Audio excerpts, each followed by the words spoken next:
यापूर्वीच्या व्हिडिओमध्ये आपण महाराष्ट्रातील किल्ल्यांची जी सिरीज पाहत आहोत त्यामध्ये आपण कोकण प्रशासकीय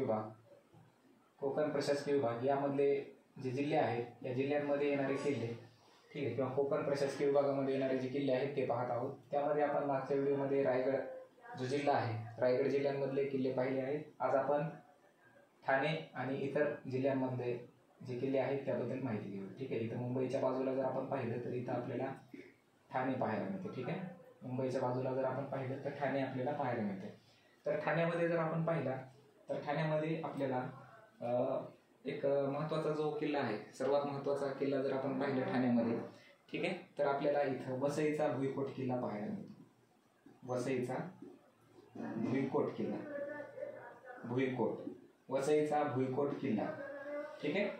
आता यामध्ये जर तुम्ही बघितलं तर भुईकोट काय असते, भुईकोट म्हणजे हा जमिनीवरती किल्ला असतो। गडकोट म्हणजे गडावरती किंवा एखाद्या डोंगरावरती असणाऱ्या किल्ल्याला आपण गडकोट म्हणतो, जमिनीवरती असणाऱ्या किल्ल्याला आपण भुईकोट म्हणतो। ठीक आहे, आणि तसंच जर आपला एखादा समुद्रामध्ये जर किल्ला असेल तर त्याला आपण सागरी दुर्ग म्हणतो। ठीक आहे, तर अशा प्रकारे हा जो ठाण्याचा जो किल्ला आहे याला आपण वसईचा भुईकोट किल्ला म्हणू। ठीक आहे, त्याच्यानंतर दुसरा जर पाहिला आपण तर ठाण्यामध्ये आपल्याला एक किल्ला आहे ज्याचं नाव आहे अर्नाळा। ठीक आहे, अर्नाळा जो किल्ला आहे हा सागरी किल्ला आहे। ठीक आहे, अर्नाळा जो किल्ला आहे हा सागरी किल्ला आहे। आणि तुम्ही रायगडमध्ये पाहिला असेल, रायगडमध्ये कर्नाळा आहे आणि ठाण्यामध्ये जर पाहिलं तर हा अर्नाळा आहे। अर्नाळा हा सागरी किल्ला आहे। ठीक आहे, त्याच्यानंतर इथं जर पाहिलं तर तिसरा आपल्याला गोरखगड किल्ला। ठीक आहे, अशा प्रकारे आपल्याला ठाण्यामध्ये 3 किल्ले पाहायला मिळतात। त्यामध्ये वसईचा भुईकोट किल्ला आहे, त्याच्यानंतर अर्नाळाचा जो आहे तो सागरी किल्ला आहे आणि गोरखगड हा तिसऱ्या क्रमांकाचा किल्ला आपल्याला ठाण्यामध्ये पाहायला मिळतो। ठीक आहे, त्याच्यानंतर आपण रायगड जिल्हा पाहिलेला आहे कालच्या व्हिडिओमध्ये। त्याच्यानंतर खालचा जो आहे रत्नागिरी। ठीक आहे, रत्नागिरी जिल्ह्यामध्ये जर आपण पाहिलं हा आहे रत्नागिरी। ठीक आहे, तर रत्नागिरी जिल्ह्यामध्ये जर पाहिलं तर पहिला आपल्याला ठीक आहे रत्नागिरीमध्ये जर बघितलं तर यामध्ये आपल्याला सर्वात महत्त्वाचा असणारा सुवर्णदुर्ग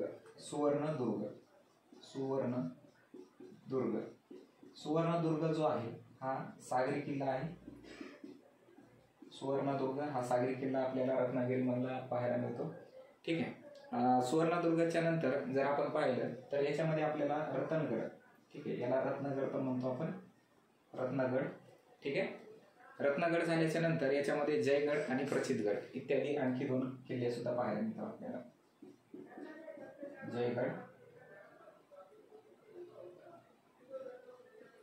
जयगड आणि प्रचितगड हे सुद्धा आपल्याला किल्ले रत्नागिरीमध्ये पाहायला मिळतात। रत्नागिरीमध्ये बघा सुवर्णदुर्ग सागरी किल्ला आहे, त्याच्यानंतर रत्नगड आहे, जयगड आहे आणि प्रचितगड आहे। ठीक आहे, त्याच्यानंतर राहिला बघा सिंधुदुर्ग। ठीक आहे, सिंधुदुर्ग मध्ये जर बघितलं सिंधुदुर्ग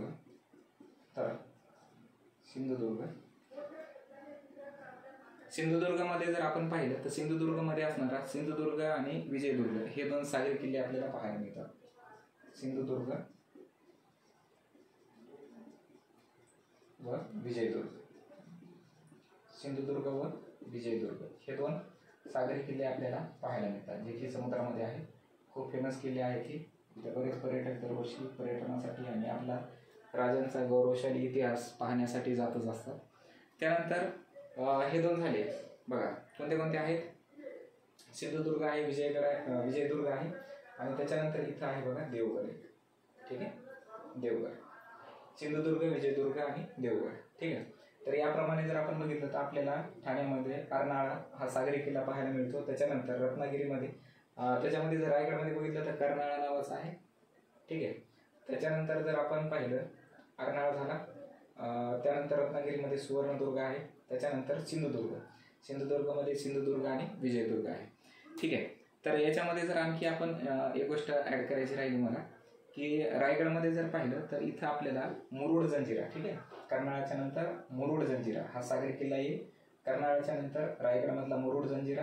जर तुम्हाला असा प्रश्न आला की उत्तरेकडून दक्षिणेकडचा क्रम लावा किंवा क्रमानुसार त्याला अरेंज करा तर सगळ्यात वरती येईल बघा अर्नाळा आहे सागरी किल्ला, त्याच्यानंतर येईल मुरुड जंजिरा जो की रायगड जिल्ह्यामध्ये आहे, त्याच्यानंतर ठाण्यामधला अर्नाळा, रायगडमध्ये मुरुड जंजिरा, त्याच्यानंतर रत्नागिरीमध्ये जर पाहिलं तर सुवर्णदुर्ग येईल आणि त्याच्यानंतर सिंधुदुर्गमध्ये सिंधुदुर्ग आणि विजयदुर्ग. अशा प्रकारे तुम्ही सागरी किल्ल्यांचा क्रम लावू शकता. ठीक आहे. तर यानंतर आपण पुढील पुणे विभाग पाहूया. पुढील पुणे विभाग हा पुढच्या व्हिडिओमध्ये पाहू आणि त्यामध्ये किल्ले पाहू. तोपर्यंत थँक्यू.